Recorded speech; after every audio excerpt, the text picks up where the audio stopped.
Welcome to Films and Stuff with your hosts, Pete Mitchell and Ethan Hunt.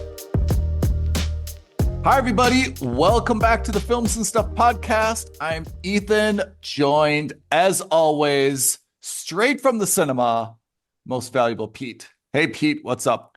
Not much, buddy. How are you? I don't know if we should describe this as an emergency podcast because Fantastic Four First Steps has now been released, and you and I have both seen it. Exactly. In fact, I literally walked out of the cinema less than an hour ago. All right. So we deliberately did this because it's fresh in our minds. Spoiler alerts, of course, for those of you who haven't seen it, if you don't want to get too deep into the outcome or the plot or stuff. But for those of you who have, or those of you who want to hear about it, you and I have not spoken about this with each other. We've been very clear to keep our messages Decidedly professional. Exactly. So this is the first time that you and I are going to now disclose what we think of it. And first, let me ask you, how packed was your cinema? So the reason I watched it on a Friday afternoon rather than my usual Thursday evening or Friday morning, every screening I was trying to get it at was sold out. Is that possible? Like every single seat? For practical sake. I mean, look, I didn't want to sit in the very front row. Yeah, got it. Is it fair to say, for me, Fantastic Four is a little bit confusing because there's been like 3 Fantastic Four movies kind of in the 90s or early 2000s. I think you've told me before that growing up, Fantastic Four was like your number one comic. Yeah, well, it was the first comic. It holds a special place in my heart. So it's fair to say that in terms of enthusiasm, the last couple of weeks, we've been pretty busy. We've seen Jurassic World, Superman, Fantastic Four, Formula One. That is the heart of the summer blockbuster season, right? It really is. Of the 4 of those, which one were you most excited to see? Toss up between Superman and Fantastic Four. Yeah. For both the same reasons. Yeah. Both of those comics hold a special place in my heart, and both of those movies are thematically or symbolically similar in the sense that they're both the start for the next phase of their respective comic book worlds. Yeah, and actually it's also obvious, but we should say it. It's Marvel versus DC with these 2 big ones. What's your reaction having seen it? What's your knee-jerk reaction? My knee-jerk reaction was I enjoyed it. Mm-hmm. This is going to sound worse than it is. I was happy it wasn't bad. Yeah, you were really nervous about it. I don't think it was great. I think it was a really safe single or a double in the baseball parlance. I think they weren't swinging for the fences. They weren't trying to make this like a summer. I mean, actually, they would want it to be a summer blockbuster, but like, I don't think they were trying for anything ridiculous. I don't think they were trying for anything crazy, even though you'd think that given that it was Galactus as the bad guy. But I think they played it pretty safe. Yeah. I mean, a few things about the movie. You don't need to do any homework to understand this movie. Yes. So that's one of the things I loved about this movie. Yeah. There's no complicated timeline. Who is this? Who is that? This is a standalone origins film. Don't need to have watched any other Marvel movie, television show, anything else. You can just go in and it's very understandable, shall we say. Yeah. Like Superman before, it takes place in a world where the heroes are established. We don't have to spend the first third of the movie going through an origin story. They're very good about, hey, this is the setup. We got our powers because of this, and they did it in that, TV show interview style montage or snippet where they were like, here's a quick recap of how they became powerful.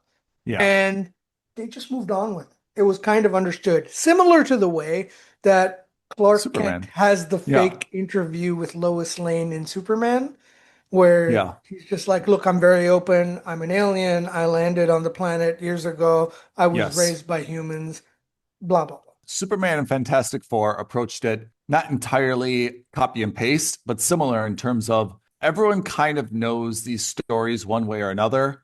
Let's not try to, do it all over again and waste valuable Yeah, screen time. yeah, Let's just give a little bit of exposition. Superman did it, you're right, with kind of like the bullet points at the beginning of the film and then the Lois Lane interview and said, look, you all know kind of like Superman. Let's just dive into the movie. exactly. Same thing with Fantastic Four, which is let's not have this complicated opening scene where they're zapped, when they're in space. Let's just do kind of the exposition. And I thought that in both cases, it worked out quite well. Yeah, both movies moved at a good pace. Never Yeah. did I feel like, oh my God, what's next? Oh, It's so slow, like get on with it. yeah. Both movies, whether you agreed with the Yeah. scenes in any of in either of those movies is Yeah. irrelevant. I'm just saying that Yes. it didn't feel like, oh, this movie is too long or too short. It Yes. just got on with it.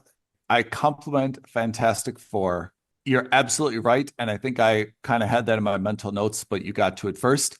The pacing was fantastic. It just kept the movie flowing very, very understandable, nothing weird, no complexities to try to understand or decipher. It was just a very enjoyable, well paced movie that at all times I felt engaged. Yeah. I would say better than Superman in the sense that the plot and the storyline are entirely straightforward. I mean, they're not novel, but they're entirely straightforward and understandable. Yeah. This is where the two movies took diverging tactics. Yeah. Superman immediately went with, we're in a shared universe. Let's throw as many characters as we can in there from different Yeah. properties. Yeah. Whereas Fantastic Four said, hey, we're Fantastic Four. We're going to make the movie about the four of us, and that's it. We're not worried about, introducing Iron Man or Spider-Man or any of that. In Right. fact, you don't need to know anything except for the fact that it's a Marvel movie. And that worked to its advantage. And of course, they're in a different Earth. This is not the same planet in which Spider-Man exists Right. that we've seen in the MCU before, or Iron Man exists that we've seen. This is just a Fantastic Four movie. We don't need to worry Yes. about connecting it to all those different That's threads. right. If we want to do that, we'll do that with the mid and post-credit scenes. And in fact, spoiler alert, even the mid and post-credit scenes didn't do that. Superman is singular, one person. Fantastic Four is four people. So automatically they've got more in the cast. What did you think of the casting of these four folks? I thought everyone was fantastic. No pun intended. I really thought everyone was good. I was expecting Ben Grimm was kind of like the heart of the family. Yeah. But in this, they really made Sue Storm the heart of the family. Yeah, I also came away with that, which is more than anything, this is a Vanessa Kirby movie. They really made it the homage to Sue Storm more than Reed Richards. And certainly Ben Grimm and Johnny Storm took a very big backseat. Oh, 100%. Having known the casting in advance, I was pretty neutral on it. I mean, Pedro Pascal is hot in Hollywood right now, so it makes sense to have him as Reed Richards, although I don't think that's a really natural choice for a lot of reasons, including age. I mean, he is scientific, so that makes sense, but just in terms of if this is going to go on for the next 15 years, like Marvel does, he's going to be an older gentleman at that point. I thought Vanessa Kirby was a good choice. She's obviously got Hollywood cred. Eben Moss, obviously, he's hot from The Bear. Joseph Quinn, he's known for Stranger Things and some other stuff. I thought that he was not a super compelling Johnny Storm. I did like the fact that this Johnny Storm is a little bit more demure than some of the previous Johnny Storms, which are just kind of like totally out of control in terms of like arrogance and Yeah. charisma. He played it, I think, much better. But I would say, like, in terms of remembering him, he was kind of forgettable. I thought there was genuine chemistry between the four of them. Like, this is a little bit like Fast and Furious, all about family, right? That's kind of what the Fantastic Four is known for, is, Yeah. they're the natural family of Marvel, right? And I thought that, frankly, the four of them really came off in that way. Like, there seemed to be genuine chemistry. You felt something between Pedro Pascal and Vanessa Kirby. Ben Grimm, I thought, not a large role, and you barely saw his real face, but definitely, he had character in it.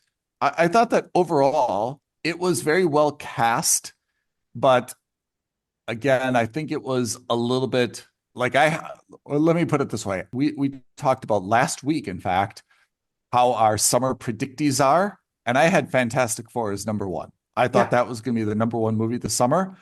I no longer feel that way. Yeah. I don't think it's going to be a bomb, but I don't feel that it had enough horsepower to propel it top No, I'm with you. three. I think what I don't this know. movie did, again, because it played it safe, I think this was just Marvel saying, hey, you know what? Let's focus on righting the ship. The last 5, 10 movies have not performed as well as we'd like. Thunderbolts underperformed, but was critically well received. Yep. And I think this film is going to be both critically and commercially well received, but again, not like in a smash hit sense. No, it's Like not $1 billion Superman, I movie. think it'll do Yeah. well, but I think it'll Yeah. do well in the sense that people who are going to walk away from this movie are going to say, you know what? That's not a bad Marvel movie. Yeah. Which at this point, for the MCU as a whole, is Yeah. exactly what they need. Is they need people to say, yeah, that wasn't amazing, Yeah. but it wasn't bad. And that's what I meant, was that at least, I mean, my first instinct or my first thoughts coming out of the cinema was, I'm just glad it wasn't a bad film. And that's what this is. No, it definitely was. Like I said, I thought the pacing was fantastic. At no point, and I cannot say this during Superman, at no point was I watching a scene where I'm like, all right, get on with it already. Yeah. Like, move on to the next scene. I was never annoyed by a character, bored by a character, in disbelief over the silliness of it. That being said, in terms of creativity, where does Galactus fall and kind of the big bad in this movie? How do you feel about that?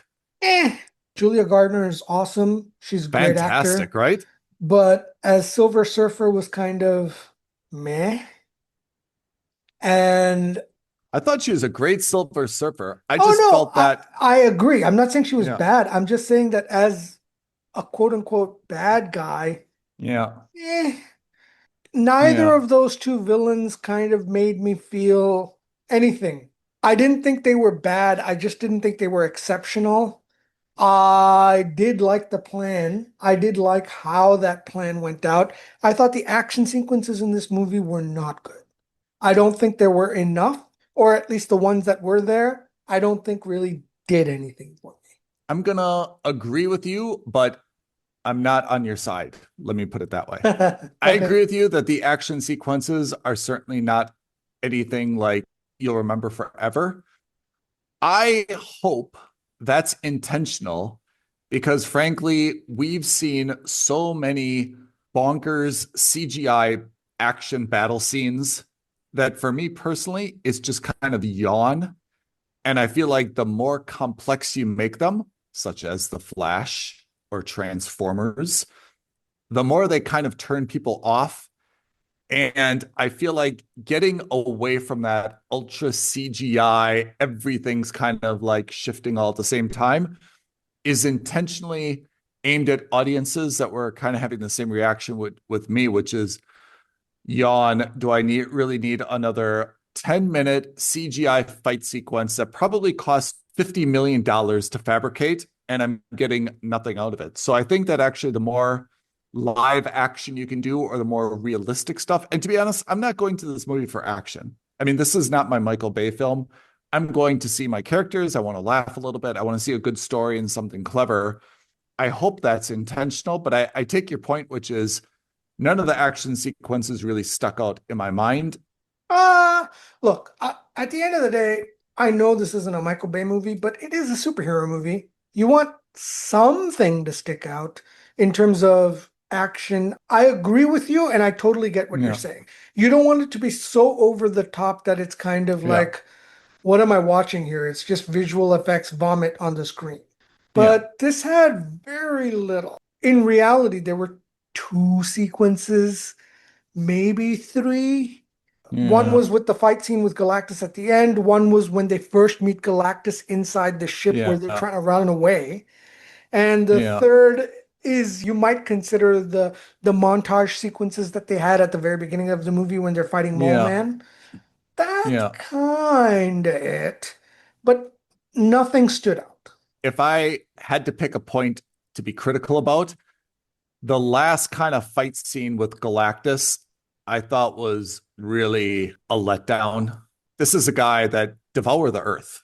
Like, I feel like he could have done it, but instead, there's a strange thing about the baby and this particular baby, and he's kind of walking through Manhattan, and then Sue Storm summoning all her maternal power, kind of pushes him back and saps her own strength. I mean, I was kind of like ho hum about that, to be honest. Right. In that sense, I agree with your point, which is if there's a climax and a battle, then come on, give me a good battle. But kind of, I just felt the whole thing like at no point did I think Sue Storm died. And at no point, to be honest, did I really think that Galactus, who's kind of he's not Thanos, but in a similar vein, did I think that Sue Storm could just like take him on? So, that was something, but I'm picking nits a little bit. But overall, I thought it was a very enjoyable film. Didn't dislike anybody. Decent amount of levity. I mean, okay, I'm definitely looking forward to the next one, but not like tongue wagging, checking online, like when is it going to be released? Who's going to be in it? What's being, like disclosed so far? It was definitely good. And like I said, I definitely overestimated the blockbuster-ish of this movie. I mean, I can't see this being $1 billion movie. I cannot see it overtaking. If it was number 3 with like 600 million, I think Marvel would be like, okay, that's a pretty good outcome. Yeah. I don't see it being much more than that. What did you think of The World? What did you think of Earth 828? I liked it. I mean, I thought actually it was something different. I like that 50s or 60s vibe. Yeah. I like the vibe. I thought they pulled it off really well. I know I've read a few things that it kind of like compared to the Jetsons. It's not really that. They were analog, but had like some good technology. I overall liked the style, and I thought it was really refreshing, and I thought they pulled it off well, from the clothing to the furnishing. I thought it was a really good way to, kind of distinguish them. So I was happy with it all the way around. Yeah, I loved it. I think visually it stood out because everything we've seen in the MCU so far has been very much real world.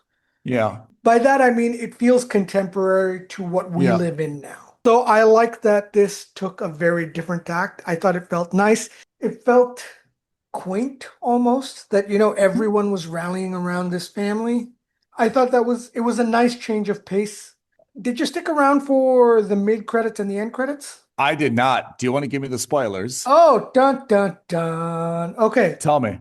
I'll start with the end credits. The end credits was just a cartoon trailer of the Fantastic Four in that old 80s style cartoon. Okay. So it was kind of cute. Yeah. The mid-credit sequence was kind of interesting. The mid-credit sequence takes place 4 years later. Okay. And you see Sue Storm with her toddler, I guess now young boy, Franklin. They're sitting in the living room. And she goes away to the kitchen to pick up something and comes back. And when she does, all you see is a man in a green cloak hovering over Franklin Richards. But you don't know anything else. But obviously, that's Dr. Doom. Yeah, it's got to be Dr. Doom, right? And let me tell you, when that scene came up on the screen, everybody in the cinema lost their minds. Really? People were hooting and hollering. Wow, really? What a great environment. I was shocked because I instinctively knew that it was Doctor Doom. And, perhaps Yeah. this is me also being, I don't want to sound arrogant, but maybe I was just like, oh, well, obviously I know more. But like I underestimated how well connected the Indian audience is with the MCU and with the idea of the MCU Huh. and with what's going on. But people were absolutely losing their mind. Wow. So there were two scenes that made people go crazy. One was that Doctor Doom reveal. And the second thing was that sequence when Johnny Storm is about to say, all right, well, tell my nephew I love him. Yeah. And we Yes. thought that he was going to go into that portal. But then out of nowhere, the Silver Surfer comes in, kicks his ass, and she's the one who kind of takes him out. People lost their minds in the cinema. I have to say, I kind of like the Silver Surfer as the bad guy. Sometimes I like it when the villain just kind of like remains a villain, and they don't always have like this change of heart, right? But this is comic book stuff. Yeah. So the Silver Surfer was never really a bad guy. Yeah. He just was So forced into being a hero.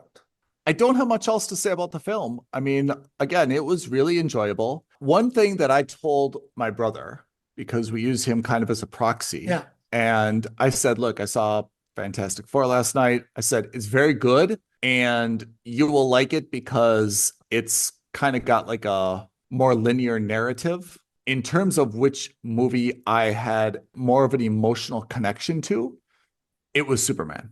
Oh yeah. Like I felt there were times in Superman, like I felt the music was a little bit more motivational. I thought the character Superman was more heroic than I felt about the Fantastic Four. Definitely the Fantastic Four, I absolutely felt the love. Like I really felt chemistry and that they were a family that absolutely came through, but I never really felt kind of like bonded to them. Whereas I really felt kind of something for Superman, and think that's really due to James Gunn and how he cast and wrote and directed Superman. Although, like if I watched Superman again, there would be scenes that I would absolutely walk out of and go get a popcorn. Whereas Fantastic Four, there wasn't really any scene that I'd be like, well, I'll just skip this scene. Yeah. Like I kind of liked everything. I liked the addition of Herbie. I liked that movie start to finish. There was no part of it that I was like trying to get like rushing to get over. And I couldn't say the same thing for Superman, but as a character, I really like Superman. And as the musical score, I felt like my heart rate went up at times as well. Agreed. So what's your rating on this? I mean, I feel like I know what it is, but I gave it a wait for streaming. Like I said, I've had only complimentary things for the film, but you can live without seeing this opening weekend in the cinemas. You're really not going to be out of step with pop culture. You're not going to lose any dramatic spoilers. Watch it on an airplane, watch it when it comes out. You'll be okay. We have to draw the line somewhere, but for me, this is a wait for streaming, which I don't mean in a bad way. That's still complimentary, but it's not must see in cinemas. And sometimes we say, look, this movie wasn't great, but you've got to see it in a cinema for these reasons. This movie, I think, is better than some other movies that you have to see in a cinema, but it's not going to be a timeless classic. I'm 100% with you. It's a good movie, but there's nothing in it that warrants having to see it on the big screen. Yeah. And because it's a self-contained, it is MCU, but in the sense that it's not connected to any of the other movies that way at the moment. Yep. You can watch it at your leisure. Yeah. Pete, I really enjoyed doing this episode with you. I thought it was good that we didn't discuss it in advance. And when I came out of the cinema, I'm always inclined to give you my knee-jerk reaction just because it's fun. And I know that you get enthusiastic about it just like I am. But in this case, I knew what you were going to say as well, which was because you were worried that it was going to be a bomb or a flop. I thought that you'd come out of it and be like, yeah, that was pretty good. Happy that it was safe and down the middle, Yeah. very enjoyable and pleasant, but certainly didn't rewrite the future of Marvel in any way. Absolutely not. I agree. All right, Pete, I expect we're going to have a lot of feedback. Can you read off our social media, YouTube creds so people can contact us, like, launch, agree, disagree, and so forth? Yeah, absolutely. Leave a comment below, like this video, subscribe to our channel, and don't forget to hit that notification bell. We really want to know what you thought of this movie. Could not have said it better myself. Pete, thank you for a semi-emergency episode. Listeners, thank you for loyally turning in and listening to us on this pre-Films and Stuff weekend episode. We will see you next week, same time, Films and Stuff podcast. Thanks, everyone. Thanks, Ethan. Thanks, everyone. Bye now. Thank you for listening to another episode of Films and Stuff. If you haven't already, please subscribe and review on Apple Podcasts, Spotify, or wherever podcasts are downloaded. Films and Stuff. There is no substitute.